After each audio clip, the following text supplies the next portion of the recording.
नमस्कार, मैं विनीता आप सभी विद्यार्थियों का विनीता हिंदी हब में बहुत-बहुत स्वागत करती हूँ। कैसे हैं आप सभी लोग?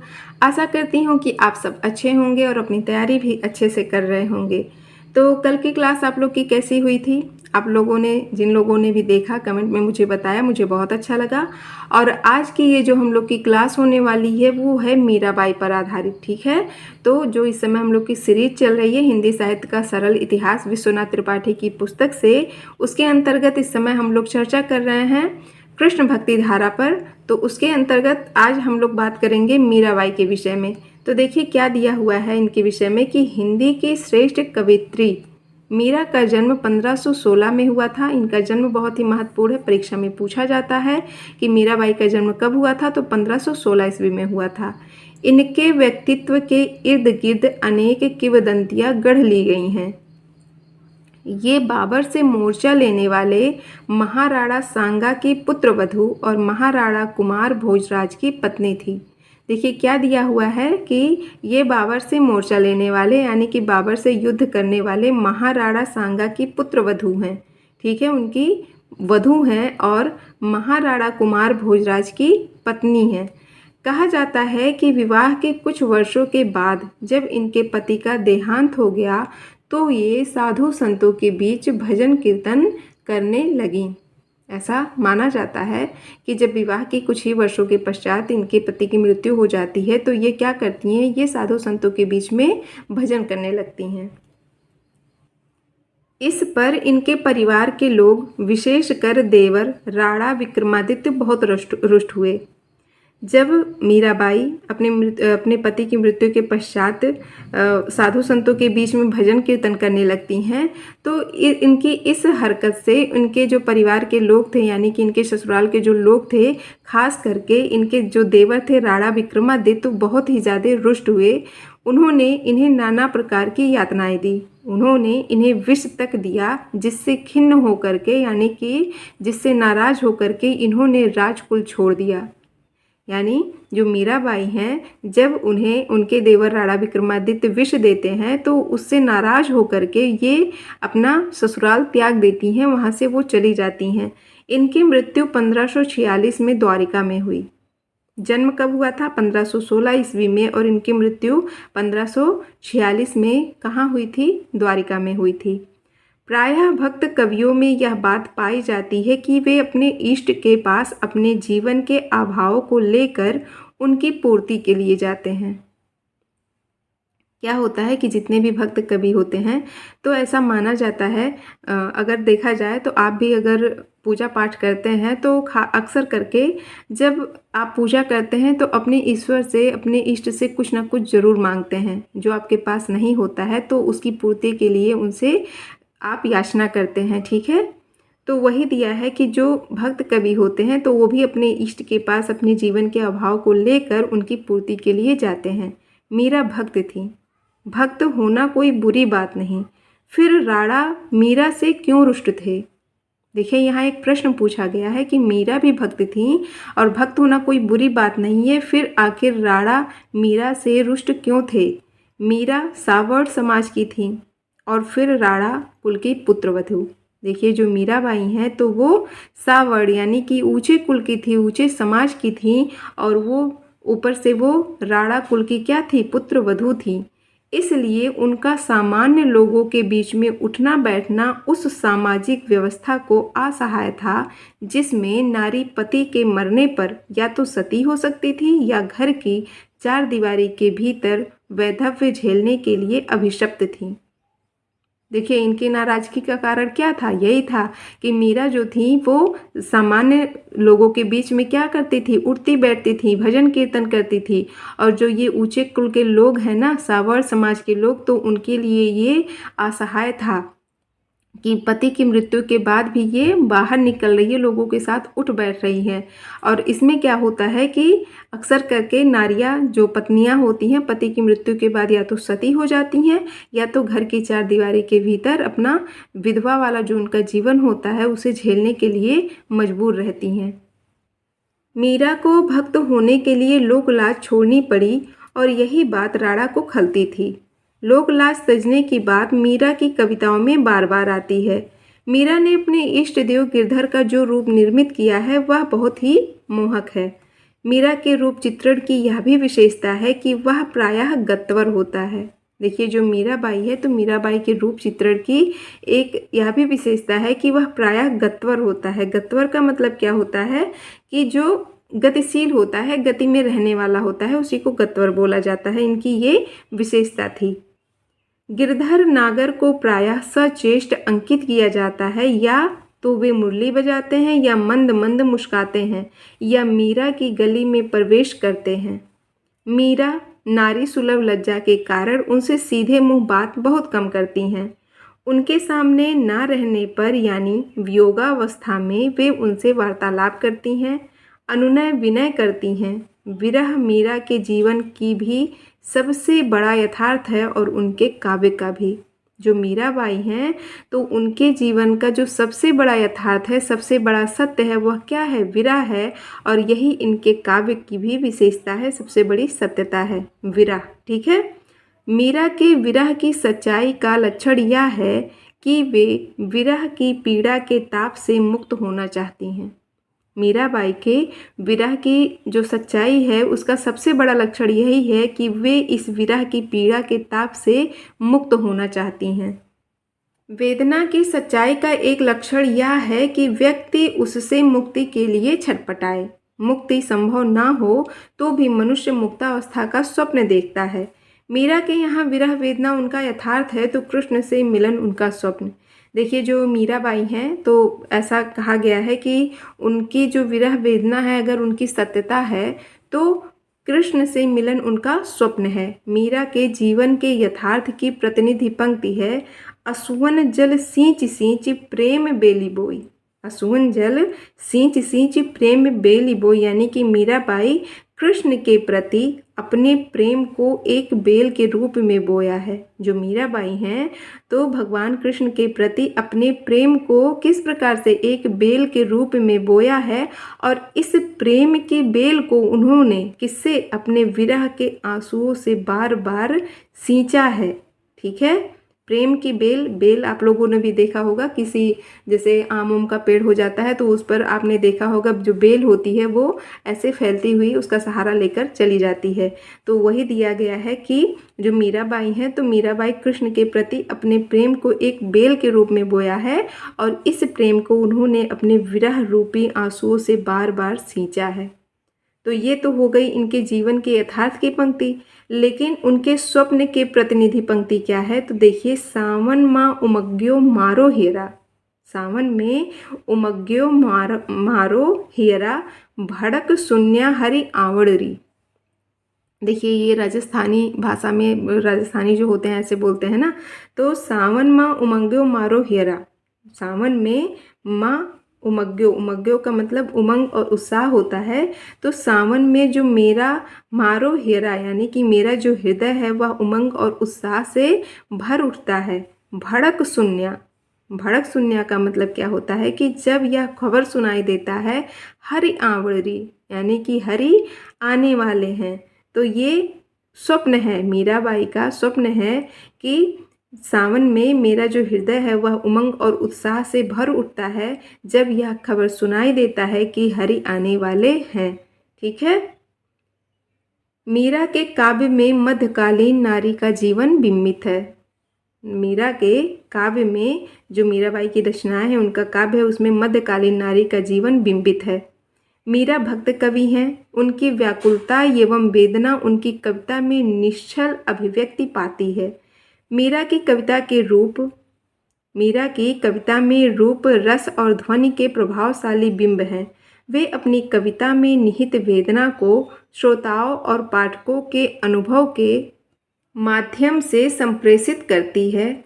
घायल की गति घायल जाने और न जाने कोई का यही अभिप्राय है। तो देखिए क्या है कि घायल की गति घायल जाने, यानी कि जो दर्द या पीड़ा का अनुभव केवल वही व्यक्ति पूरी तरह से समझ सकता है जिसने स्वयं उस दर्द को, उस कष्ट को झेला हो। उसके अलावा और कोई नहीं समझ सकता है। ठीक है। आपके जीवन में भी अगर आप बहुत ज़्यादा परेशान हैं और कोई व्यक्ति ये कहे कि मैं आपकी परेशानी समझ सकता हूँ, तो बस इस बात का ध्यान रखिएगा कि वो सामने वाला व्यक्ति आपकी परेशानी तभी समझ सकता है, आपकी उस परेशानी को, अगर वो व्यक्ति भी झेला हो। उसी तरह की दिक्कतें अगर उस व्यक्ति ने भी झेली हो, सामने वाले व्यक्ति ने भी झेली हो, तभी वह आपकी परेशानी को समझ सकता है। ठीक है, तो वो भी यही कहती हैं कि घायल की गति घायल जाने और न जाने कोई, यानी कि जो दर्द या पीड़ा केवल वही अनुभव कर सकता है जो कष्ट मैंने सहा है, वह दूसरा भी सहा हो, उसके अतिरिक्त और कोई नहीं समझ सकता है। मीरा के काव्य पर निर्गुण सगुण दोनों साधनाओं का प्रभाव है। जो मीराबाई के काव्य हैं तो उस पर निर्गुण धारा और सगुण धारा दोनों साधनाओं का प्रभाव है। उन पर नाथ मत का भी प्रभाव दिखाई पड़ता है। उनके इष्ट देव तो कृष्ण ही हैं, किंतु राम कथा से संबंधित गेय पद भी उन्होंने लिखे हैं।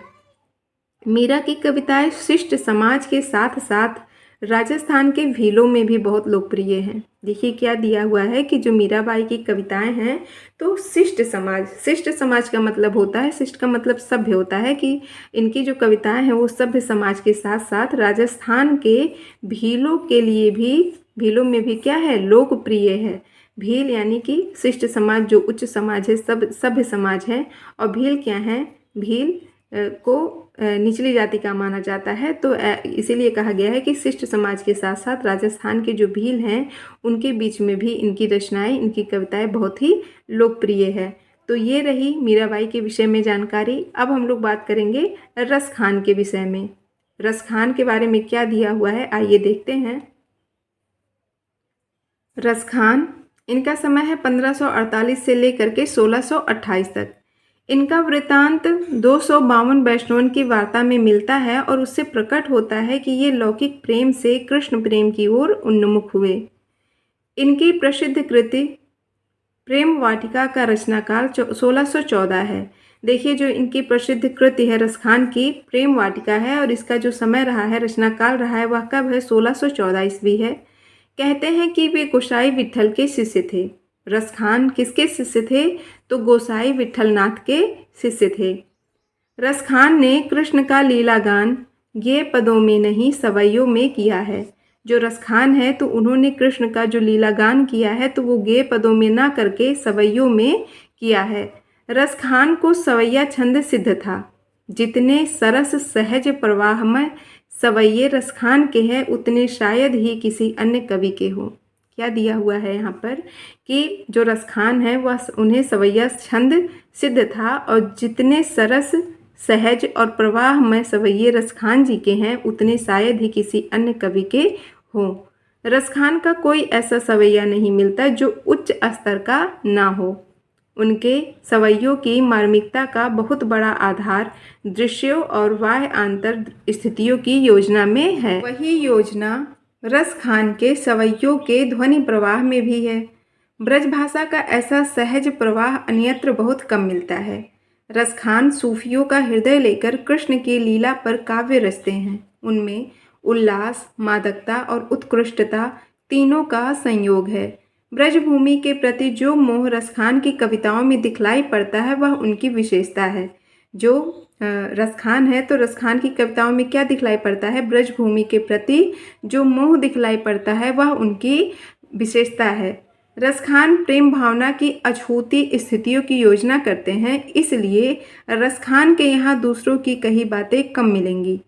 निम्नलिखित सवैये में गोपियों की जिस मनः स्थिति का चित्र प्रस्तुत किया गया है वह समूचे भक्ति काव्य में दुर्लभ है। यानी कि जो रसखान ने जिस प्रकार की गोपियों की मनः स्थिति का चित्र प्रस्तुत किया है सवैये के रूप में, वह समूचे भक्ति काव्य में, यानी कि भक्ति काल में जितने भी काव्य लिखे गए हैं वह ऐसा मिल पाना बहुत ही दुर्लभ है।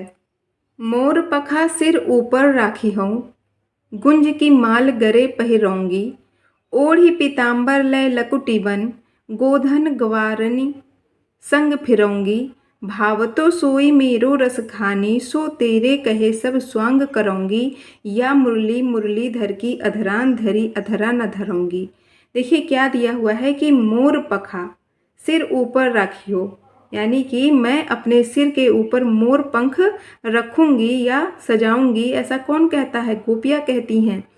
गुंज की माल गरे पहिरौंगी, जो गुंज की माला होती है तो उसे मैं अपने गले में पहनूंगी। गुंज की माला आप लोग ने भी देखा होगा, जंगलों में अक्सर करके जो बाग बगीचे होते हैं तो वहाँ पर छोटी छोटी काले और सफ़ेद रंग की छोटी छोटी सी ऐसे बीज होते हैं, काले और हाँ, काले और लाल में भी मिलते हैं, काले और सफ़ेद में भी मिलते हैं।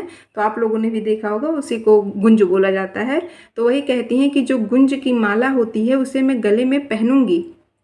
ओढ़ी पीताम्बर लय लकुटी बन, लकुटी का मतलब लाठी होता है। तो ओढ़ पीताम्बर यानी कि पीले वस्त्र को ओढ़ करके और लाठी लेकर के, लय लकुटी बन और लाठी ले करके, गोधन ग्वारनी ग्वारनी संग फिरूंगी, यानी कि गाय चराने वाली ग्वालिन की तरह घूमूंगी घूमूंगी फिरूंगी। ठीक है। भावतो सोई मेरो रसखानी, सो तेरे कहे सब स्वांग करूंगी, यानी कि जो ये सारे स्वांग हैं तुम्हारे कहने पे तो मैं करूँगी, लेकिन जो जैसे ये जो स्वांग है, यानी कि स्वांग का मतलब दिखावा होता है, जो ये रूप सज्जा हो गया, वेशभूषा हो गया, ये सारे क्या है, केवल बाहरी स्वांग है। क्योंकि रस खानी, यहाँ रस खानी का मतलब क्या है, रस खानी का मतलब कृष्ण है, क्योंकि सच्चा रस तो वही है जो रस खान के साथ है, और बाकी जो ये साज सज्जा है, वेशभूषा है, ये सारी की सारी क्या है, बाहरी स्वांग है, केवल दिखावा है, बाहरी दिखावा है। या मुरली मुरलीधर की अधरान धरी अधरान अधरूंगी, यदि बांसुरी जो मुरली है केवल श्री कृष्ण के अधरों से लगी है, यदि मुरली केवल श्री कृष्ण के अधरों से लगी है, या केवल कह सकते हैं कि केवल श्री कृष्ण के होठों पर ही बजती है, तो मैं उसे अपने अधरों से कभी नहीं लगाऊंगी। गोपियाँ क्या कहती हैं कि मैं सारे कार्य करूंगी, दिखावे के जितने भी कार्य हैं, पंख सिर पे रखना, गले में माला पहनना, पीली चुनरी ओढ़ना, गायों को चराना, ये सब मैं करूंगी, लेकिन जो मुरलीधर यानी कि जो श्री कृष्ण है, जिस बांसुरी को अपने अधरों से लगाते हैं, उस बांसुरी को हम अपने अधरों से नहीं लगाएंगे। अर्थात सब स्वांग किया जा सकता है, किंतु कृष्ण के अधरों पर रखी हुई मुरली को अपने अधरों पर रखने का स्वांग नहीं किया जाएगा। गोपियाँ क्या कहती हैं कि सारे प्रकार के दिखावे कर लिए जाएंगे, लेकिन जो श्री कृष्ण के अधरों पर, श्री कृष्ण के होठों पर रखी गई मुरली है, उसे अपने होठों पर रखने का दिखावा हमसे नहीं किया जाएगा। कृष्ण भक्त कवियों की सुदीर्घ परंपरा है। जो कृष्ण भक्त कवि रहे हैं उनकी परंपरा बहुत ही लंबी चली थी। स्वामी हरिदास, इनका समय भी 16वीं शती है। हरि राम व्यास, इनका भी समय 16वीं शती दिया है। सुखदास 17वीं शती, लालच दास 16वीं शती, नरोत्तम दास 16वीं शती आदि अन्य कृष्ण भक्त कवि हैं। इनमें नरोत्तम दास का सुदामा चरित अपनी मार्मिकता और सहज प्रवाह के कारण बहुत ही लोकप्रिय है, बहुत ही महत्वपूर्ण है। नोट डाउन कर लीजिए, या फिर बुक हो तो अंडरलाइन कर लीजिए कि नरोत्तम दास की रचना क्या है, सुदामा चरित। परीक्षा में बहुत बार पूछा गया है सुदामा चरित किसकी रचना है, तो याद रखिएगा नरोत्तम दास की रचना है। ठीक है, तो ये हो गई रसखान के विषय में बातें। अब हम लोग चर्चा करेंगे रहीमदास के ऊपर। तो देखिए, रहीमदास का जो समय है 1556 से लेकर के 1627 ईस्वी तक है। रहीमदास का पूरा नाम है अब्दुल रहीम खान खाना। ठीक है, इनका जन्म 1556 में हुआ। इनकी गणना कृष्ण भक्त कवियों में ही की जा सकती है। जो रहीमदास हैं तो इनकी गणना कृष्ण भक्त कवियों में ही की जा सकती है। रहीम ने बरवे नाई का भेद भी लिखा है, जो कि बहुत ही महत्वपूर्ण है।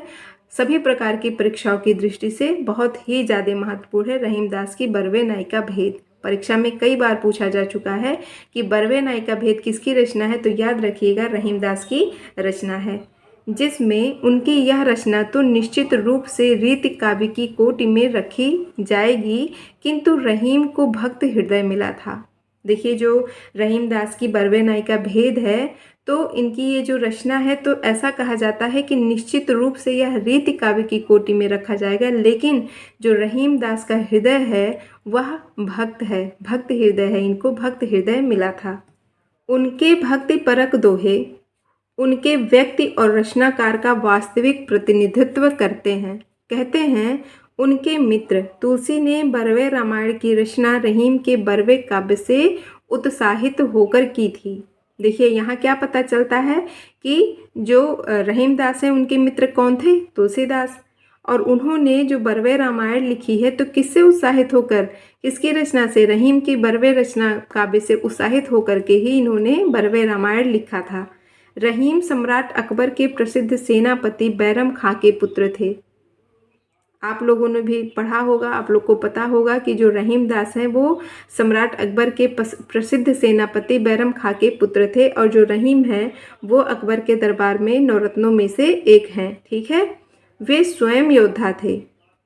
जो बैरम खां हैं वो अकबर के सेनापति थे, और इनके जो पुत्र रहीम है वो स्वयं भी क्या थे? योद्धा थे। गंग ने रहीम पर जो छप्पे लिखा है उससे प्रकट होता है कि रहीम पराक्रमी सेना थे। देखिए जो कवि गंग है उन्होंने रहीम पर एक छप्पे लिखा है, जिससे यह पूरी तरह से प्रकट होता है कि रहीमदास पराक्रमी सेनानी थे, यानी कि योद्धा थे। खल भलित शेष कवि गंग भन अमित तेज रवि रथ खस्यो, खानान खान बैरम सुवन जबहि क्रोध करी तंग कस्यो। देखिए क्या कहा गया है इनके विषय में। जो शेष जो कवि गंग है, यहाँ देखिए शेष का अर्थ होता है शेषनाग। खल भलित, खल भलित का मतलब होता है कि मतलब कांप उठते हैं शेषनाग। तो यहाँ पर जो कवि गंग है तो कवि गंग कहते हैं कि जब खानान खान यानी कि खाने खाना, खाने खाना कौन? रहीमदास, जो कि बैरम सुवन यानी कि बैरम खां के पुत्र हैं, जब ही क्रोध करी तंग कस्यो, जब किसी पर क्रोधित हो करके उसे दबा लेते हैं, उसे उन्हें अपने बाहों में कस लेते हैं क्रोधित हो करके, तब क्या होता है कि खल खल खल भलित शेष, तब मानो हजारों हजारों फड़धारी जो शेष नाग है वो क्या होते हैं? वो कांप उठते हैं। भन अमित तेज रवि रथ खस्यो, और सूर्य का जो रथ है, सूर्य का जो रथ है तो उनकी तेज से यानी कि उनका जो क्रोध है, बैरम जो रहीमदास हैं उनकी तेज से, उनके क्रोध से इनका जो रथ है, सूर्य का रथ है, वह डगमगा जाता है, खिसक जाता है। रथ खस्यो यानी कि डगमगा जाता है। ठीक है, आगे है कि रहीम अरबी, फारसी, संस्कृत आदि कई भाषाओं के जानकार थे। वे बहुत उदार, दानी और करुणावान थे। जो रहीमदास हैं उन्हें बहुत सारी भाषाएं ज्ञात थी। अरबी, फारसी, संस्कृत तो बहुत सारी भाषाओं के ज्ञाता थे, और वे बहुत ही ज़्यादा उदार थे, दानी थे और करुणावान थे। अंत में उनकी मुगल दरबार में नहीं पटी, और अनुश्रुति के अनुसार उनके अंतिम दिन तंगी में गुजरे।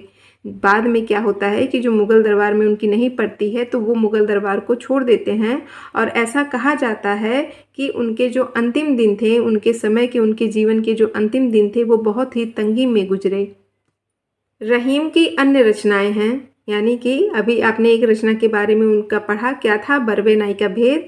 और उनकी अन्य रचनाएं कौन कौन सी हैं? रहीम दोहावली या रहीम सतसई, श्रृंगार सोरठा, मदनाष्टक और रास पंचाध्यायी। ठीक है, तो बहुत ही महत्वपूर्ण है इनकी रचनाएं, आप लोग इसे याद रखिएगा। और देखिए जो रास पंचाध्यायी मैंने आपको नंददास में पढ़ाया, नंददास की भी रचना है रास पंचाध्यायी, तो आप लोग उसे अच्छे से याद रखिएगा। ठीक है, तो रहीम की जो रचनाएं हैं, रहीम दोहावली है, श्रृंगार सोरठा है, मदनाष्टक है, रास पंचाध्यायी है, और क्या है? बरवे नाई का भेद है। ये सारी ही इनकी रचनाएं बहुत ही महत्वपूर्ण है। मदनाष्टक भी कई बार परीक्षा में पूछा गया है। उन्होंने खेल कौतुकम नामक ज्योतिष का भी ग्रंथ रचा है। अगर परीक्षा में पूछ ले कि रहीमदास का ज्योतिष ग्रंथ कौन सा है, तो याद रखिएगा खेल कौतुकम नाम है। ठीक है उसका, जिसकी भाषा फारसी, संस्कृत फारसी मिश्रित है।